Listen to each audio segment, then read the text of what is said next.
Bonjour et bienvenue, je suis Anne-Marie Cunier et je suis ravie de vous recevoir dans le podcast Learn and Enjoy. Dans chaque épisode, je vous propose d'analyser les usages et technologies du digital learning qui permettent de créer une expérience apprenant engageante et efficace. Avec des experts et professionnels du monde de la formation et de l'éducation, nous décoderons ensemble les bonnes pratiques qui marchent et les outils et méthodes qui permettent de transformer l'expérience d'apprentissage pour créer un effet waouh auprès des apprenants. Laissez-vous inspirer.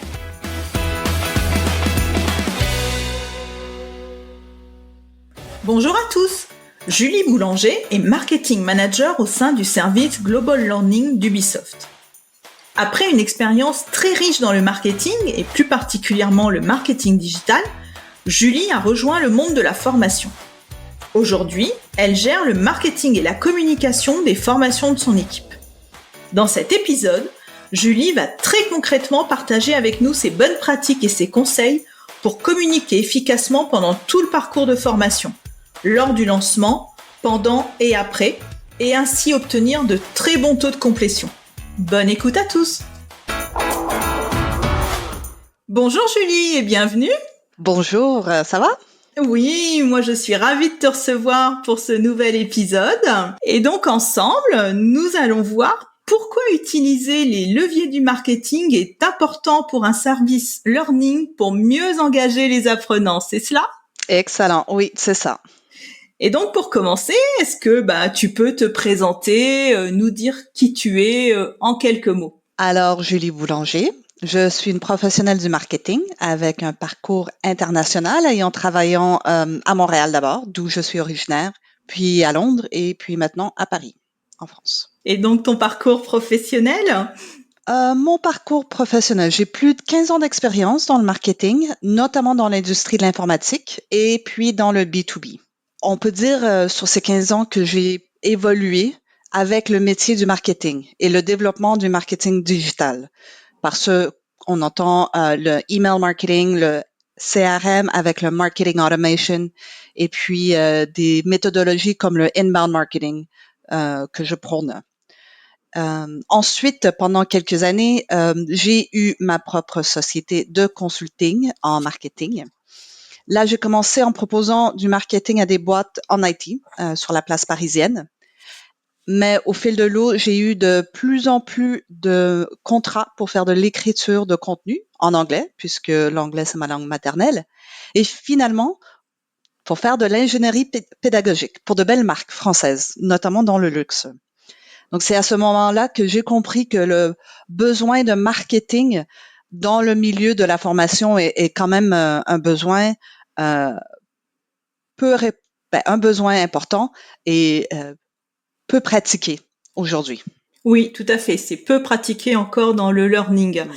Et donc, tu travailles chez Ubisoft. Mm-hmm. Et est-ce que tu peux nous dire comment le learning et développement est organisé au sein d'Ubisoft ? Certainement.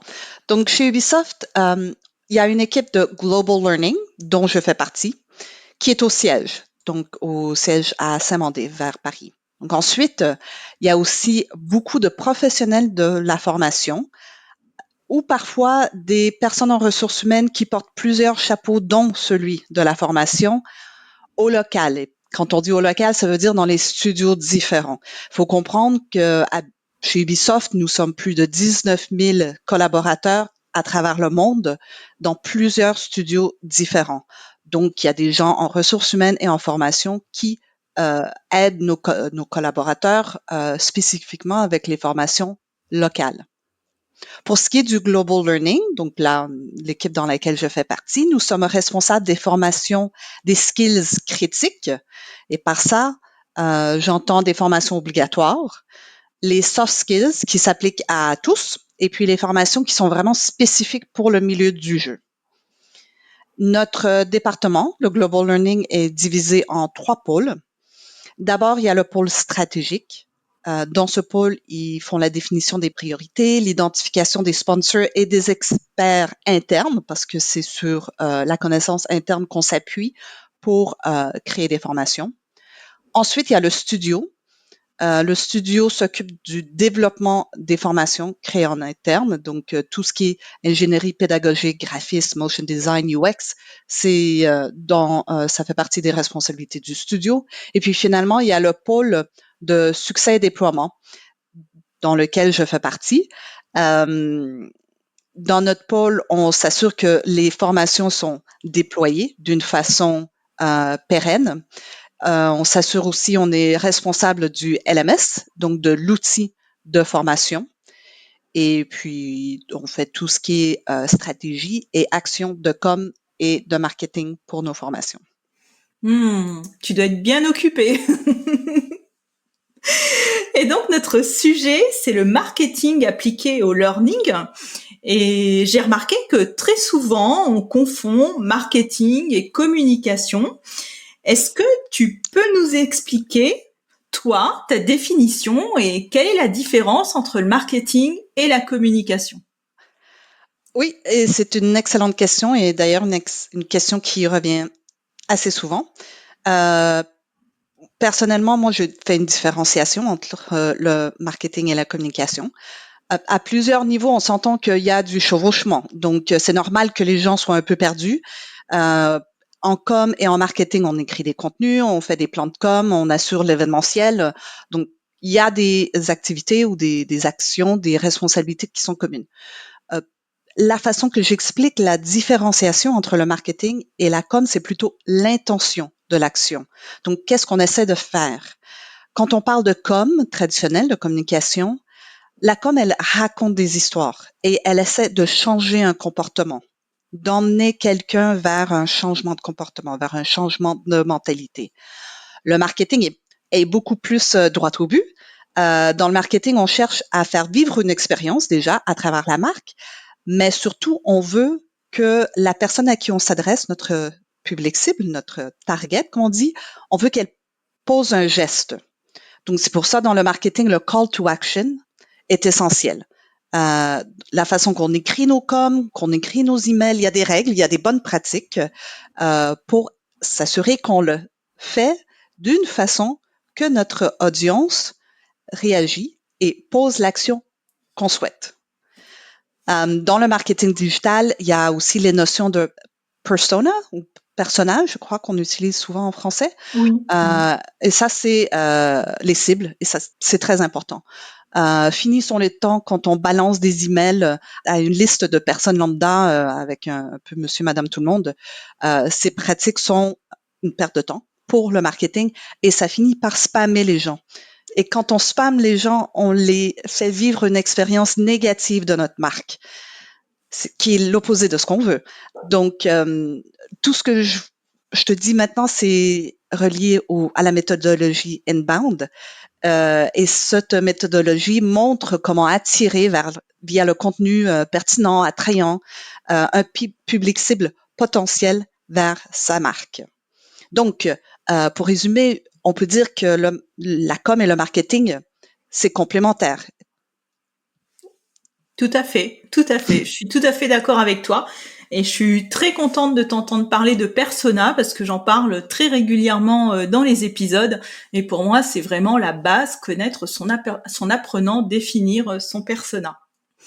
Oui, et d'ailleurs, c'est une terminologie que j'utilise aussi beaucoup. Je transpose la terminologie de marketing dans la formation plutôt que de parler de the buyer's journey, donc Oui, le parcours de l'acheteur ou le oui, parcours de l'audience, ben c'est le parcours de l'apprenant, oui. justement. Le learner journey. Voilà. Exactement. Et donc, selon toi, pourquoi est-ce qu'il est important d'avoir une compétence marketing dans un service learning? Euh, Trop souvent, les départements de formation créent des super contenus. Il y a, pour ce qui est de l'ingénierie pédagogique, il y a plein d'expertise sur le marché. Mais quand ils lancent leur contenu, quand ils lancent leur formation, ben, ils vont balancer un ou deux emails dans la stratosphère de leur boîte et puis ils s'attendent à ce que les apprenants viennent vers eux. Et ça, ben, souvent, les apprenants ne viennent pas. Tout à C'est fait. ouais. Et cette approche, en fait, il y a deux raisons pourquoi elle est problématique. C'est déjà, bon, le lancement d'une formation, c'est pas très remarquable, donc ça peut manquer de visibilité pour la formation sur le long terme, donc pour tout ce qui est le déploiement, le succès du déploiement. Et donc, on se retrouve avec des catalogues de formation bien remplis, mais rarement consultés. Et puis, ultimement, ben, il y a des formations qui servent à rien, à personne, quoi. Donc, ça Oui, forme voilà. personne. Mm. Par exemple, lorsque nous, on lance une formation de cette façon, d'abord, les emails ne sont pas ciblés. Donc, ce qui devient à faire du spam. Comme je disais plus tôt, quand on envoie des emails à tout le monde dans la stratosphère sans le cibler sur des personnages, on finit par partager des formations qui, certes, sont bonnes, mais pas pertinentes pour les personnes qui le reçoivent. Et au final, on finit par les spammer. Ça peut causer de la frustration et ça peut aussi faire en sorte que les gens bloquent tes emails. Donc, à partir de ce moment-là, à tous les fois que tu essaies de communiquer avec eux, même pour des formations qui sont plus propices pour eux, ils vont pas pouvoir les voir. Donc, ça, c'est quelque chose qu'on essaie d'éviter. Il y a une expression en anglais qui dit market to everyone, sell to no one. Eh bien, c'est un petit peu le même contexte, le même concept. Si on essaie de faire un marketing à tout le monde ou des emailing à tout le monde, ben finalement, ça retentit avec personne. Ensuite, la réalité est que les gens sont bombardés par email tout le temps. Et on le voit ça chez Ubisoft. Il y a une espèce de fatigue d'email. Donc, le marketing aide à savoir à qui envoyer les mails, quand et comment les écrire pour avoir le plus d'impact possible. Envoyer des emails, c'est pas une mauvaise pratique en soi, mais il faut savoir à qui, quand et comment les envoyer. Et pour ça, ben, il faut connaître son monde, connaître ses collègues. Ceci se fait par une connaissance de son milieu, certes, mais aussi un regard sur la data de ses campagnes. Donc ça, c'est aussi une question de comment le marketing a évolué. Quand j'ai commencé ma carrière, la data ne faisait pas partie du marketing. Et maintenant, c'est quand même un outil très important. Donc, le marketing email, c'est pas non plus un processus immédiat. Donc, on essaie des trucs, on voit si ça marche, on regarde les clics, on regarde les taux de complétude, etc. Et on modifie conséquemment et on réessaie. Et ce travail, cette approche, c'est du marketing. Donc, plus spécifiquement du marketing digital, mais apporté au service du learning. Oui, tu es dans une démarche de test and learn constante, Exactement. finalement. Oui. Voilà. Test and learn and A/B testing aussi, Oui. si c'est possible. Oui, voir quel email marche mieux que l'autre. Mm-hmm. Et est-ce que tu peux nous dire, pour toi, quels sont justement les avantages de mettre en place des actions marketing lorsque tu lances des formations? L'avantage d'avoir quelqu'un qui a cette compétence marketing au sein du service learning, parce que tu es vraiment quelqu'un de très rare, hein, très peu de services learning ont une compétence marketing en leur Oui, sein. oui. Les avantages, donc, je peux te donner un exemple. Depuis que je suis chez Ubisoft, on a lancé Oui. 3 formations obligatoires.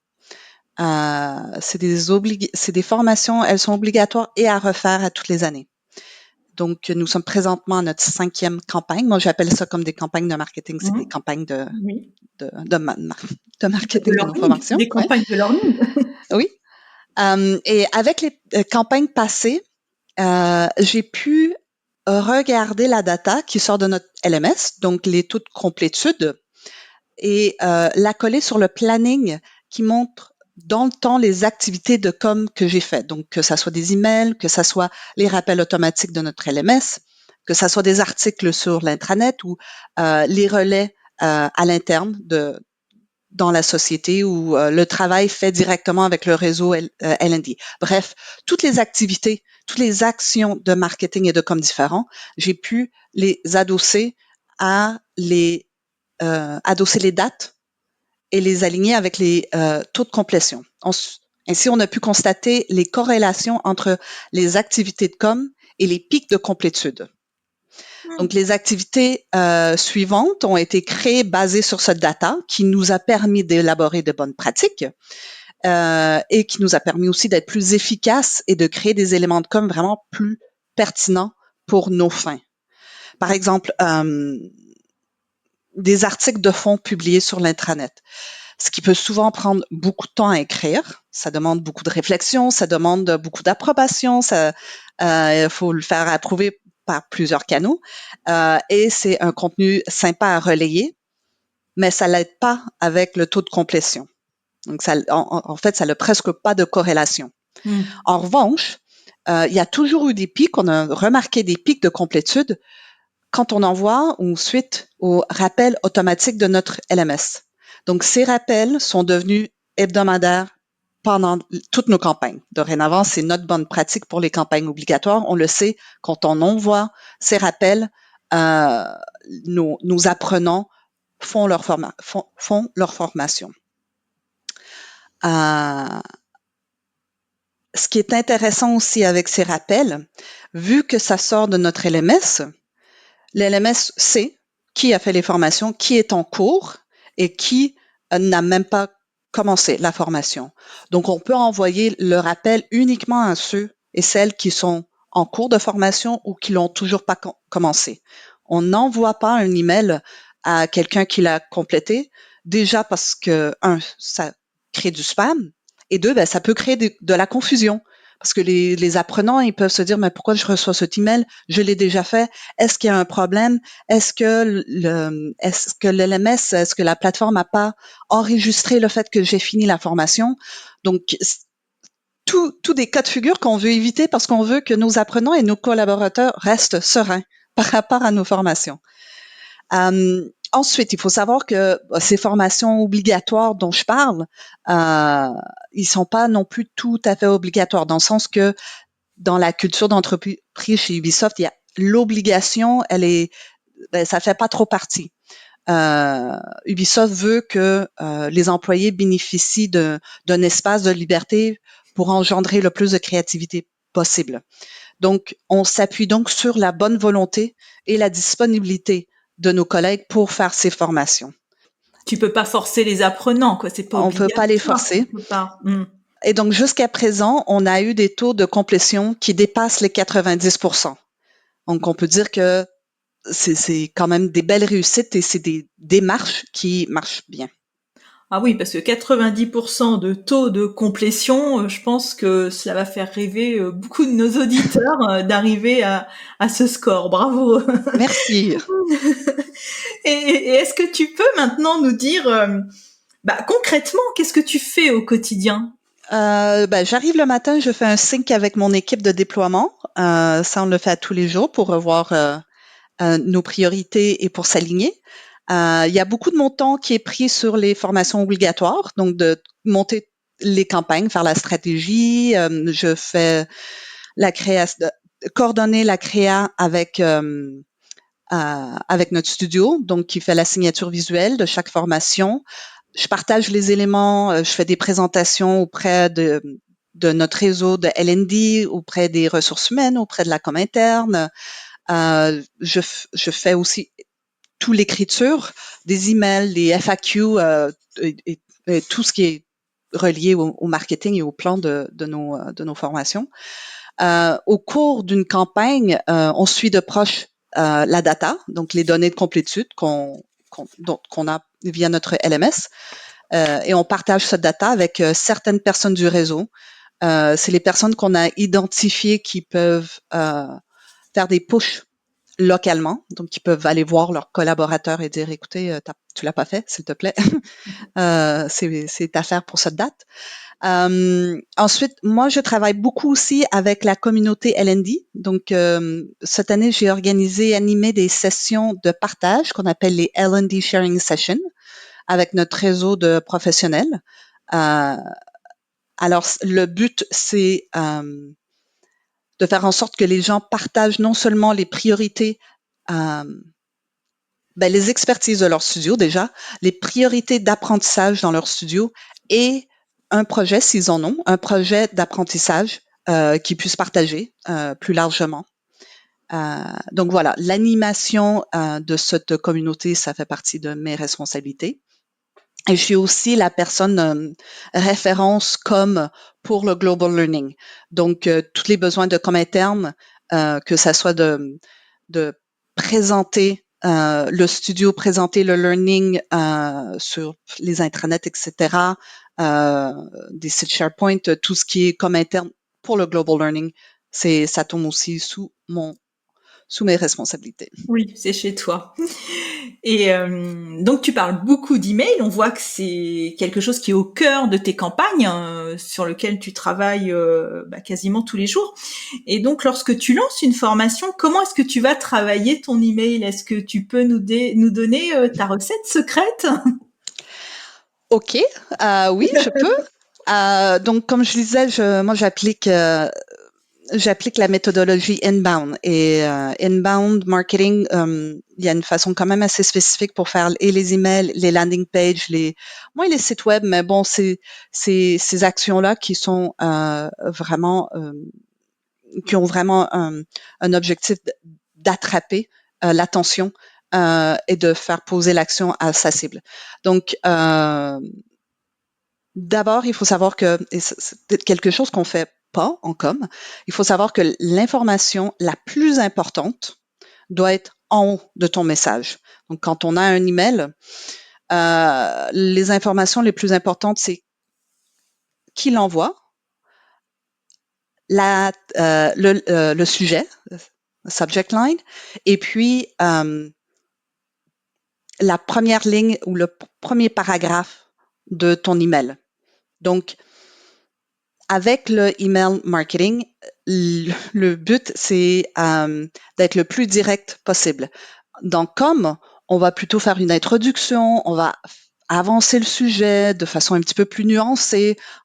Dans le marketing, le inbound marketing, c'est le contraire. Et en fait, il faut quand même apprendre à changer la façon qu'on apporte un sujet. Oui. Oui.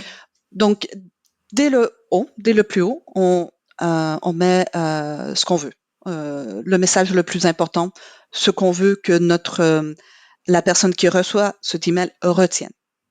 Ensuite, on met un call to action très court. Donc, call to action, on s'entend, il faut que ça soit quelque chose avec un verbe d'action qui invite quelqu'un à poser une action, à faire quelque chose. Dans mes emails, la plupart du temps, c'est compléter la formation, do the training. C'est quand même assez simple et direct. Et c'est un texte qui est centré, la police, elle est plus grande, c'est un lien et c'est le seul lien, ça c'est aussi important, ou bien c'est un bouton. Donc, disons que on a une introduction d'un petit paragraphe avec l'information la plus importante, ce qu'on veut que la personne fasse. Tout de suite après, on a le call to action avec le lien. Et ça, c'est pour toutes les personnes qui n'ouvrent pas nécessairement les emails, n'ont pas besoin d'être convaincus. On leur dit, faites ça.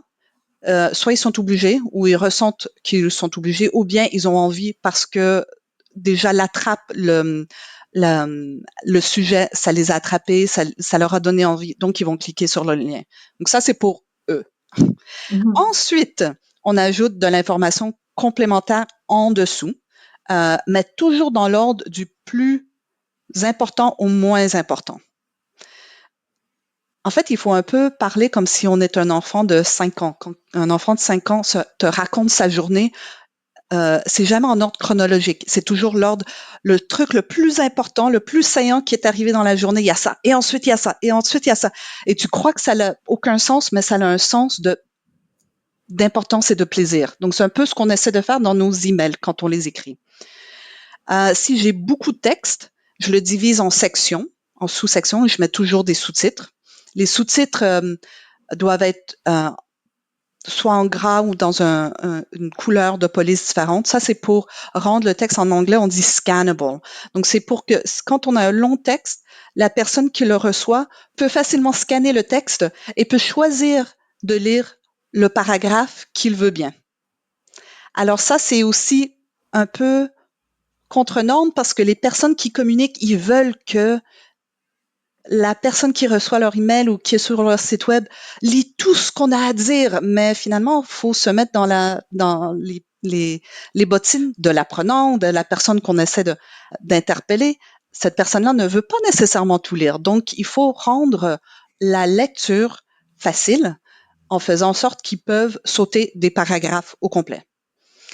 Aussi, ce qui est important, et ça, peu de gens le font, mais il faut qu'il y ait seulement un lien, un seul lien. Donc, le lien, c'est ce qu'on met dans le bouton, le call to action qu'on a mis plus haut, mais on n'ajoute pas de lien plus bas, on n'ajoute pas de lien vers du social media ou vers un article pour appuyer. Souvent, on se dit, bon, mais ce thème-là, il y avait cette personne-là ou cet article-là qui a été écrit à l'intranet qui est vraiment pertinent. Donc, on va faire un lien s'ils veulent avoir plus d'informations. Non, non, non. Parce que moi, si j'envoie un email pour que quelqu'un fasse une formation, c'est pas pour qu'ils aillent par la suite sur l'intranet pour lire un autre article. Je veux qu'ils aient sur la formation. Donc, pas de distraction. Donc, pas de distraction. Merci. C'est vraiment très bien dit. Pas de distraction. Et puis, finalement, le titre. Donc, les gens, et ça, c'est tout le monde, hein, tout le monde a plutôt tendance à écrire le titre en dernier. Bon, on écrit le corps de son email et après, hop, titre, et c'est tout. Dans le inbound marketing, le titre, c'est essentiel. C'est essentiel parce que c'est une des premières choses que la personne qui reçoit ton email va voir. Donc, faut qu'il y ait un catch, faut qu'il y ait une action, un call to action. Il faut que ça soit assez descriptif pour qu'ils comprennent de quoi ça s'agit.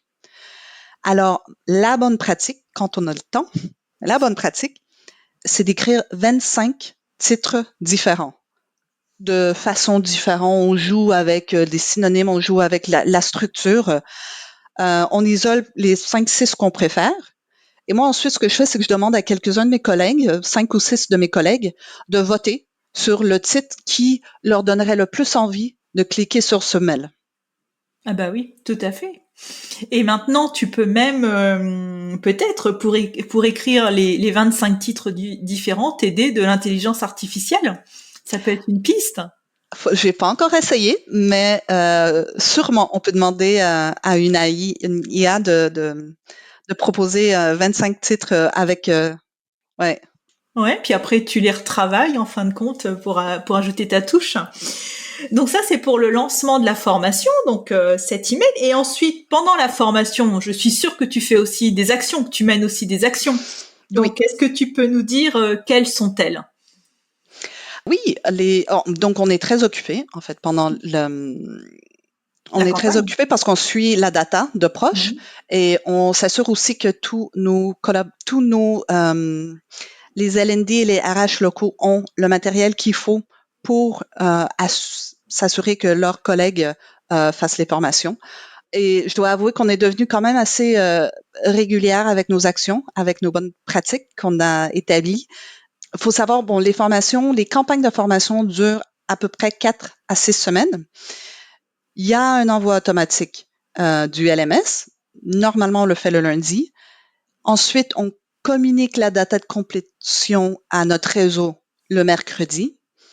Et puis, et ça, on le fait à une mailing list spécifique avec de la data qu'on met en forme pour que ça soit visuellement facile à comprendre. Et puis, le vendredi, on communique sur nos channel Teams différents, comme la communauté du learning ou puis les ressources humaines, sur la complétude de fin de semaine pour que les gens voient où nous en sommes. À la mi-campagne, on va faire un relais sur la newsletter interne. Donc, au début, à la mi, juste pour faire un wouhou, s'il vous plaît, faites la formation.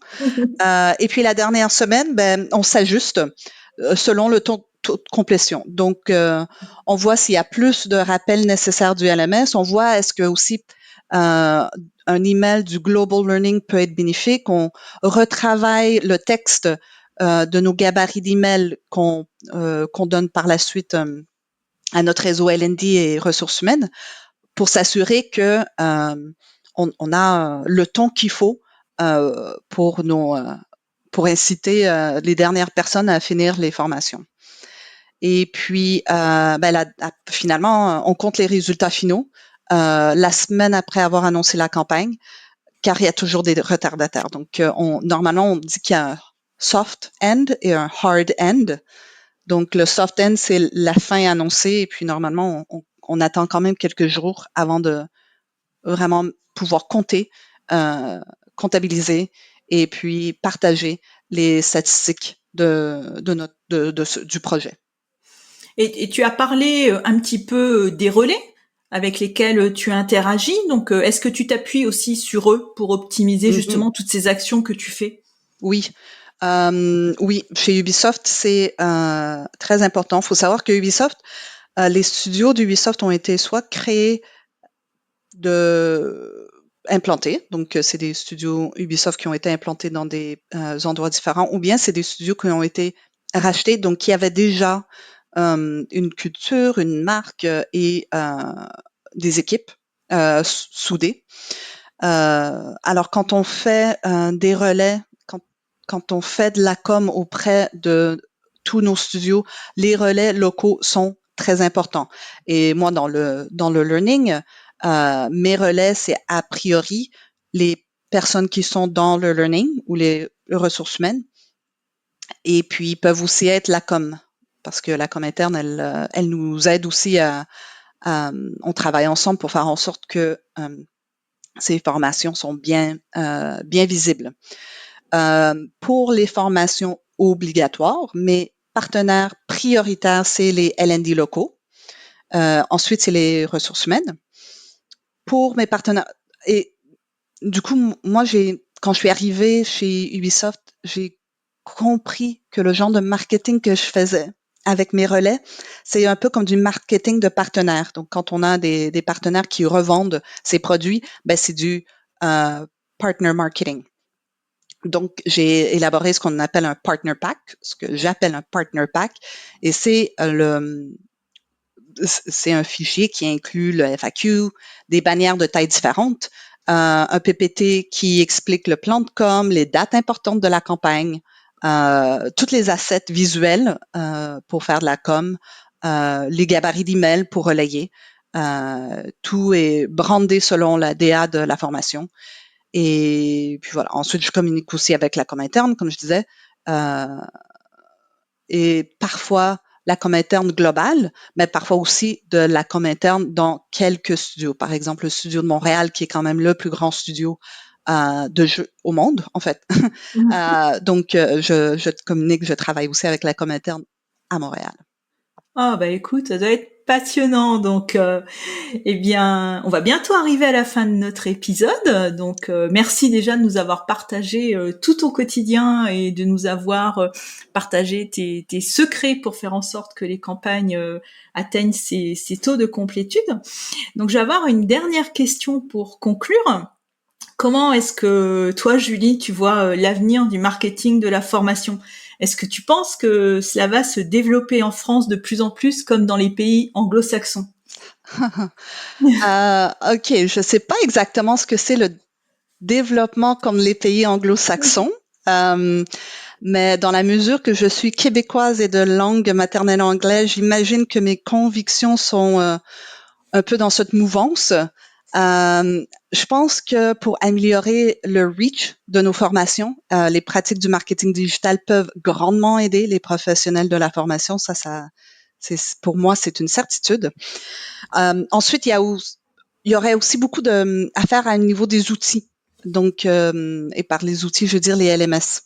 Il y a des systèmes qui sont très sophistiqués pour les formations, mais idéalement, il y aurait aussi une composante d'email marketing à ces outils. Comme ça, on pourrait plus facilement monitorer non seulement la data de la formation, mais aussi donc le parcours de l'apprenant, Oui. les moyens utilisés pour attirer les apprenants à la formation. Ce qui, dans mon meilleur des mondes, dans ma tête, il faudrait avoir un LMS qui intègre l'email marketing et le marketing automation. Ça serait une espèce de super produit avec qui puisse faire ces trois rôles-là. Oui, un LMS qui intègre un Sending Blue ou un Mailchimp, ce serait Voilà, l'idéal. exactement. Oui. Écoutez, si on a des auditeurs qui créent des LMS, peut-être que ça va leur donner des idées. Oui. On verra. Eh bien, merci encore Julie d'avoir pris le temps de partager avec nous tout ce que tu fais au quotidien. En tout cas, moi, j'étais vraiment ravie de cet épisode parce que je parle très très souvent du marketing de la formation, et là tu as donné vraiment une illustration vraiment très concrète de ce que peut être le marketing de la formation dans un service learning. Donc encore merci à toi. J'espère ça me fait plaisir. Merci de m'avoir invité. Un bon moment. Et puis je te dis encore merci, et puis je te dis à très bientôt. À très bientôt. J'espère que cet épisode vous a plu. Si vous aimez le podcast Learn and Enjoy, et si vous avez envie de me soutenir, de m'aider à faire connaître ce podcast, la meilleure façon, c'est de me laisser une note 5 étoiles sur Apple Podcast ou un petit commentaire. Pensez aussi à vous abonner pour être informé de la sortie des prochains épisodes. Et pour rester en contact ou me proposer un thème que vous souhaitez que j'aborde, vous pouvez me rejoindre sur LinkedIn. Vous me trouverez sous mon nom, Anne-Marie Cuinier. Je vous dis à très vite pour un nouvel épisode.